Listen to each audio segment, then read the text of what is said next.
आपके साथ भी हो सकता है पैन कार्ड का फ्रॉड। पैन कार्ड का फ्रॉड होना आपके लिए बहुत बड़ी परेशानी बन सकता है, क्योंकि पैन कार्ड आपके लिए आपका फाइनेंशियल प्रूफ होता है और अगर उसमें कोई भी छेड़खानी होती है तो वो आपकी जिम्मेदारी होती है। तो आइए चलिए जानते हैं इस वीडियो में कि आप ऐसे फ्रॉड से कैसे बच सकते हैं। तो चलिए शुरू करते हैं आज का video. Welcome to MR consultant new video. तो आज के हमारे वीडियो का टॉपिक है पैन कार्ड फ्रॉड। आपका जो पैन कार्ड होता है वो आपका एक फाइनेंशियल आइडेंटिटी है, यानी कि आपका एक परमानेंट अकाउंट नंबर है जहाँ पे आपको इंडियन गवर्नमेंट इशू करती है, जिसके अंदर आपके अपने फाइनेंशियल ट्रांजैक्शंस होते हैं। यानी कि आप अपना बैंक अकाउंट खुलवा सकते हो, आप अपने ITR फाइल कर सकते हो, या फिर आप अपनी एज ए KYC डॉक्यूमेंट इस पैन कार्ड को प्रूफ दे सकते हो, या फिर ऐसे और भी डॉक्यूमेंट रिलेटेड जो भी काम होते हैं वो आप अपने पैन कार्ड के थ्रू करते हो। बट अगर आपको पता ही नहीं है कि आपने कहीं पे गलत जगह पे आपने अपना KYC डॉक्यूमेंट दे दिया है और अगर वो मिसयूज़ हो रहा है, तो आप उससे कैसे बच सकते हो।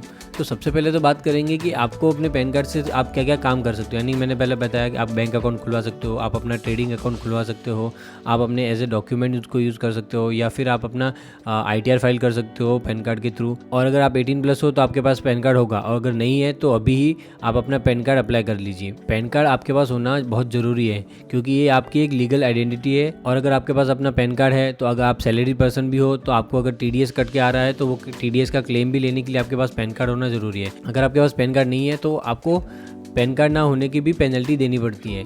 तो इससे अच्छा तो है कि आपके पास पैन कार्ड हो।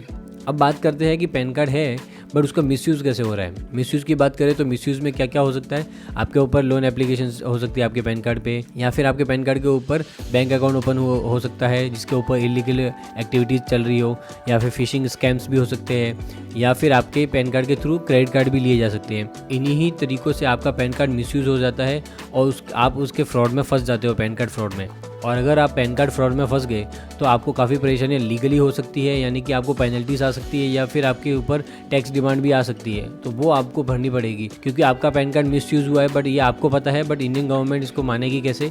तो इसके लिए आपको अपने पैन कार्ड को कैसे ट्रैक करना है, या फिर अगर कोई एप्लीकेशन लोन की चल रही है, क्रेडिट कार्ड चल रहा है, तो उसको आपको कैसे क्लोज़ करना है या उसके अगेंस्ट में कैसे क्वेरी डालनी है। बट हाल ही में टाइम्स ऑफ इंडिया पे एक रिपोर्ट आई है पैन कार्ड फ्रॉड के बारे में, जो बताती है कि इंडिया में पैन कार्ड फ्रॉड किस लेवल तक का होता है। ये टाइम्स ऑफ इंडिया की रिपोर्ट है जो कि बता रही है कि पैन इंडिया फ्रॉड स्कैमर्स ने किन किन लोगों को टारगेट किया है। यानी कि डेड लोग, जो मरे हुए लोग हैं, उनको टारगेट किया है पैन कार्ड के लिए, या फिर फार्मर्स है, या फिर वुमेंस है। ये मेजर लोग क्या होते हैं कि अपने पैन कार्ड ट्रैक नहीं करते। फार्मर्स को अपने पैन कार्ड को ट्रैक करना या फिर उसके ऊपर कोई एक्शन लेने की इतना उनको ध्यान नहीं रहता, या फिर वुमेंस होते हैं तो उन लोगों को भी इतना ट्रैकिंग या फिर अपडेट्स नहीं रहते, थ्रू टेक्नोलॉजी अपने पैन कार्ड को ट्रैक नहीं कर पाते हैं। तो ये स्कैमर्स जो होते हैं ये इन्हीं लोगों को टारगेट करते, यानी कि अगर कोई मरा हुआ भी है तो उनका भी पैन कार्ड वो मिसयूज़ कर सकते हैं। जैसे कि इस रिपोर्ट में बताया गया कि 2010-11 में मुंबई बेस्ड कोई होम मेकर है, सीनियर सिटीजन है, जिसके ऊपर 1.3 CR का टैक्स नोटिस आ गया कि उसने इमूवेबल प्रॉपर्टी सोल्ड की है पर उसके अगेंस्ट में उसका टैक्स नहीं भरा है, और IT डिपार्टमेंट ने उसके ऊपर नोटिस रेज किया और उससे उसकी पेनल्टी की डिमांड करी। और रिपोर्ट में और भी बताया कि वो सिर्फ एक लौता इंसिडेंट नहीं था, एक MP में भी ऐसा केस था जहाँ पे पैन कार्ड का मिसयूज़ का रिपोर्ट हुआ था, जहाँ पे उस बंदे को IT डिपार्टमेंट से 7.5 CR का इनकम टैक्स नोटिस आया था, जबकि वो इंसान मर चुका था। उसके बाद भी उसको IT डिपार्टमेंट से नोटिस आया क्योंकि उसका पैन कार्ड मिसयूज़ हुआ था। यानी कि अगर आप जिंदा हो तो भी आपका पैन कार्ड मिसयूज़ हो सकता है, या फिर आप मर गए हो उसके बाद भी आपका पैन कार्ड मिसयूज़ हो सकता है। और एक केस राजस्थान में भी आया था, जहाँ पे एक छोटा सा शॉपकीपर है राजस्थान में, उसके ऊपर 12.2 CR का इनकम टैक्स नोटिस आया था। यानी कि आप देख सकते हो कि आप भारी अमाउंट के नोटिस आ सकते हैं। यानी कि आप एक छोटा सा शॉपकीपर है, उसके ऊपर 12 करोड़ का नोटिस आ गया है। यानी कि ये कितनी बड़ी बात है उसके लिए, क्योंकि 12 करोड़ उसके लिए बहुत बड़ी बात होगी। अगर यही नोटिस आपको आ जाता है तो ये आपके लिए भी बहुत बड़ी परेशानी बन सकता है। और ये लोग स्कैमर जो होते हैं वो mostly farmer, senior citizen, dead लोग, या फिर स्टूडेंट्स, ये इजी टारगेट्स होते हैं, या फिर वुमेन जो होती है इजी टारगेट होती है, तो ये उनको यूज़ करते हैं और उनके पैन कार्ड को मिसयूज़ करते हैं। तो ये पूरी रिपोर्ट में उसके मिसयूज़ के बारे में बताया गया कि किस किस टाइप्स के मिसयूज़ होते हैं। अगर आपको ये रिपोर्ट पढ़नी है तो मैं डिस्क्रिप्शन में दे दूँगा, आप वहाँ से पढ़ सकते हो। और अब बात करते हैं कि अगर आपको कोई भी पैन कार्ड मिसयूज़ हुआ है, यानी कि वहाँ पर अगर कोई लोन एक्स्ट्रा शो कर रहा है, या फिर क्रेडिट कार्ड कोई एक्स्ट्रा शो कर रहा है जो आपने नहीं ले रखा है, बट आपको पता चल गया कि वहाँ पे वो एक्स्ट्रा है या फिर नहीं है, या फिर आपको पता करना हो कि आपके पैन कार्ड पे किस तरीके का लोन चल रहे हैं या फिर कौन कौन सी एक्टिविटीज़ हो रही है, तो उसके लिए आप सिंपल सा सिविल इंडिया पे जा सकते हो। सिविल इंडिया अपने वेबसाइट है जहाँ पे आप अपने पैन कार्ड की सारी सिविल रिपोर्ट्स निकाल सकते हो। ये सिविल इंडिया की वेबसाइट है civil.com, और आपको यहाँ पे लॉगिन करना है और अपनी सिविल रिपोर्ट और सिविल स्कोर दोनों को जानना है। लोग क्या करते हैं, सिर्फ सिविल स्कोर को जान लेते हैं और उसके बाद आपके रिपोर्ट्स वगैरह चेक नहीं करते हैं, तो उससे उनको परेशानी हो सकती है। तो यहाँ पे आप अपनी सिविल रिपोर्ट और सिविल स्कोर दोनों फ्री में चेक कर सकते हो। आपको अपना पैन कार्ड डालना है, फ़ोन नंबर डालना है और आपकी सिविल रिपोर्ट जनरेट हो जाएगी। और आपको अपनी सिविल रिपोर्ट बहुत ही ध्यान से पढ़नी है। वहाँ पे एक एक डिटेल जो भी लिखी है वो सारी आपको अच्छे से वेरीफाई करनी है कि ये सारी रिपोर्ट्स आपसे रिलेटेड है या नहीं है। कोई भी लोन एक्स्ट्रा शो हो रहा है या फिर कोई भी क्रेडिट कार्ड का रिपोर्टिंग एक्स्ट्रा है तो आपको उसका कंप्लेन करना है। आप पहले तो सिविल इंडिया पे ही अपना कंप्लेन रजिस्टर कीजिए। वहाँ पे आप अपना ग्रीवेंस सबमिट कर सकते हो इन डिटेल्स में कि सो एंड सो अमाउंट का loan so and so bank से शो हो रहा है मेरे पैन कार्ड पे, बट मैंने ये लोन इस बैंक से नहीं ले रखा है, ये अमाउंट का है, पर मुझे इसके बारे में कोई जानकारी नहीं है। तो आपकी पहली कंप्लेंट तो यहाँ रजिस्टर हो गई। और फिर दूसरी आपको कंप्लेंट करनी पड़ेगी टैक्स इन्फॉर्मेशन नेटवर्क में, यानी कि यहाँ पे अपनी रिपोर्ट इसलिए सबमिट करनी पड़ेगी कि ये पैन कार्ड की एप्लीकेशंस है, यानी कि पैन कार्ड के रिलेटेड जो भी क्वेरी होती है वो आपको यहाँ पे सबमिट करनी ज़रूरी है। पैन कार्ड के रिलेटेड जो भी होगी वो इसी वेबसाइट पर करनी होगी। ये वेबसाइट की लिंक मैं आपको डिस्क्रिप्शन में दे दूंगा, तो आप वहाँ से जाके अपनी कंप्लेंट रेज कर सकते हो। तो ये कंप्लेंट करने के लिए आपको जैसे ही आप ये वेबसाइट पे जाओगे, ये वेबसाइट के बाद यहाँ पे आपको कस्टमर केयर में जाना है। कस्टमर केयर में यहाँ नीचे लिखा हुआ कंप्लेन इंक्वायरी। कंप्लेन इंक्वायरी पे जैसे ही आप टैप करोगे आप इस पोर्टल पे आ जाओगे। और इस पोर्टल पे आते ही आपको स्क्रॉल डाउन करके आप यहाँ पे फॉर्म एक आ जाएगा, वो फॉर्म आपको फिल करना है। उस फॉर्म में आपको अपने क्वेरी या फिर कंप्लेन या कोई सजेशन है वो आप यहाँ सबमिट कर सकते हो। अभी आप अपने पैन कार्ड के कंप्लेन के लिए आए हो तो आपको कंप्लेन पे क्लिक करना है। उसके बाद सारी डिटेल्स डालनी है आपकी कम्युनिकेशंस, यानी कि अगर आपकी जो क्वेरी है या जो कंप्लेंट है उसके लिए डिपार्टमेंट आपसे कम्युनिकेशंस करेगा तो किसके थ्रू करेगा, तो वो सारी डिटेल आपको यहाँ पे सबमिट करनी है।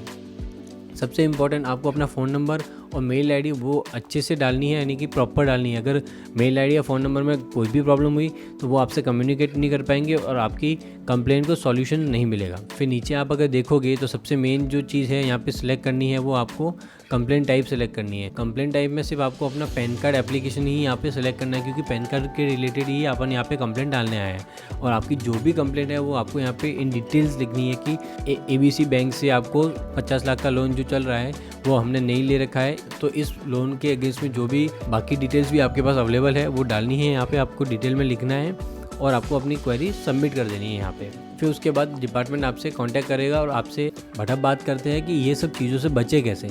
तो बचने के लिए आपको सिंपल सी चीज़ें हैं जो आपको स्टेप्स है वो फॉलो करने हैं, तो आप अपने ये सारी प्रॉब्लम से बच सकते हैं। पहला तो आजकल अपन डिजिटली अपना पैन कार्ड सब जगह अपनी यूज़ करते हैं और किसी भी वेबसाइट पे अपनी इन्फॉर्मेशन या पैन कार्ड जो KYC डॉक्यूमेंट्स होते हैं वो सबमिट कर देते हैं। तो ऐसी कोई भी वेबसाइट हो जो आप ऑथराइज नहीं है, आप उसमें अपना KYC डॉक्यूमेंट मत डालें। यानी कि HTTPS की वेबसाइट होनी ही चाहिए, यानी कि आप अगर किसी का भी URL देख रहे हो तो वो स्टार्ट होना चाहिए HTTPS से, यानी कि अगर उससे वेबसाइट चालू नहीं हो रही है तो आप 100% आप अपना पैन कार्ड वहाँ पे नहीं डालोगे। अगर आपने डाल दिया तो आपके साथ फ्रॉड होने के चांसेस बढ़ जाते हैं। फिर अगर आप कहीं पे भी अपना डॉक्यूमेंट दे रहे हो पैन कार्ड को एज ए प्रूफ, तो उसके फ़ोटोकॉपी दे, ओरिजिनल नहीं देंगे। और फ़ोटोकॉपी में भी लिख के दे कि किस पर्पज़ के लिए दे रहे हैं, यानी कि आपको किसी चीज़ की डॉक्यूमेंटेशन के लिए आपको पैन कार्ड अपना देना पड़ रहा है तो वहाँ पे किस पर्पज़ के लिए दे रहे हो आप, एज ए सेकेंड प्रूफ या फिर आप इनकम स्टेटमेंट दे रहे हो या फिर कहीं पर भी दे रहे हो, तो आपको अपना पैन कार्ड साइन करना है और उसके ऊपर पर्पस भी लिखना है। और थर्ड है पर्सनल इन्फॉर्मेशन, तो किसी भी वेबसाइट पे आपको शेयर नहीं करनी है, यानी कि आपकी सिर्फ पैन कार्ड की बात नहीं करो, ऐसी और भी कोई आपकी डॉक्यूमेंट्स या इन्फॉर्मेशन होती है वो किसी भी वेबसाइट पे अपलोड नहीं करनी है आपको। फिर नेक्स्ट आप अपने क्रेडिट स्कोर को चेक करते रहिए, उसकी रिपोर्ट्स है उसको चेक करते रहिए, क्योंकि अगर आप रिपोर्ट्स और स्कोर्स को चेक नहीं करते रहेंगे तो आपको पता नहीं चलेगा कि कौन सा बैंक लोन आपके पैन कार्ड पे आ गया है। और नेक्स्ट है आपका 26AS फॉर्म। 26AS भी जो आपके पैन कार्ड से लिंक है उसको ट्रैक करते रहिए, वहाँ पे चेक करते रहिए कि कोई भी ऐसी इन्फॉर्मेशन या TDS इनकम या कोई शो नहीं हो रही हो तो वो वहाँ पे अभी आ गई है और वो इनकम आपकी नहीं है। या फिर आप अपना AIS भी चेक कर सकते हो। अगर आप अपना AIS TIS भी चेक कर रहे हो तो वहाँ पे भी ये सारी इन्फॉर्मेशन सब अवेलेबल होती है, तो वहाँ पे भी क्रॉस चेक कर सकते हो कि ये इन्फॉर्मेशन आप, यानी कि वो लोन आपका है या नहीं है, आप वेरीफाई कर सकते हो। अगर नहीं है तो आप अगर वो क्रेडिट कार्ड या लोन आपका नहीं है तो आपको उसकी कंप्लेंट रेज करनी है। तो अब आप जान चुके होंगे कि आप अपने आप को पैन कार्ड के फ्रॉड होने से कैसे बचा सकते हो और आप अपने आसपास के लोगों के भी पैन कार्ड को कैसे बचा सकते हो। अगर ये वीडियो आपको इन्फॉर्मेटिव लगी हो तो वीडियो को लाइक दीजिएगा और इस वीडियो को शेयर कीजिएगा और भी लोगों को, ताकि ये इन्फॉर्मेटिव वीडियो हर किसी के पास जाए।